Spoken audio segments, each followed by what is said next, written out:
direct hypnotist may use guided imagery, though, which can seem to be extremely Ericksonian, but we're not telling a metaphor. We're walking the person through a process. Maybe they want to fix their golf game, and you see yourself on the golf, you've got them in the deep trance, and you hit that perfect drive, and it's 6 inches from the cup, this kind of thing. Okay, so in a direct style of hypnosis, you may direct someone through guided imagery of some sort. Do you have an example of that? Yes, I told you this the other day, and it's an interesting one. I worked with a guy whose girlfriend broke up with him, and he was just absolutely devastated. Put him in a trance, direct hypnosis. He liked swimming, so we imagined he was underwater, and he was held underwater by this octopus that wouldn't let him go. And that was his bad feelings. It was all metaphorically built into it. Interesting. We had bolt cutters and cutting these tentacles, 3 of them cut, and the octopus can no longer hold him as tight. He reports a week later, I'm starting to feel a lot better. Then the second session, we cut a couple more, and the octopus floated away and couldn't hold poor octopus. Who showed up in their scuba gear with the bolt cutters? That was me, Chris. That was Mike. Yeah, all right, there we go. Scuba gear, though. So, you were the hero. There you go. All right. But not a jukebox hero. What about regression?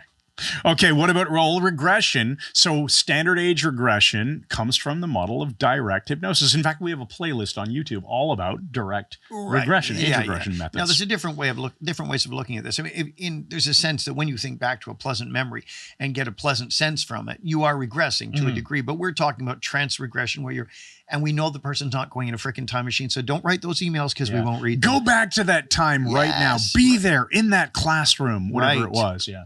Well, it's not surprising that a lot of these things work so well in the direct hypnosis style, because all the NLP patterns, like the swish pattern, anchoring physically, and doing submodality shifts, all of these can be done by a direct hypnotist. Of course. And we'll have a phenomenal result, because we say trance is an amplifier of human experience. In fact, that's very true. If you're a direct style hypnotist and then you go on to learn some NLP interventions, where you're literally telling people, you're not giving them so much options in NLP. You can flower it up with your language, but you're pretty, like if you're running an intervention like Walking with Grace and Power, you're telling the person exactly what to imagine, what to do, how to step, and you're reinforcing and guiding.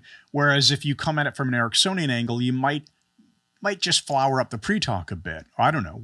There's all kinds of things you could do. Now let's jump to giving suggestions. Direct suggestions tend to be very specific, and this is good.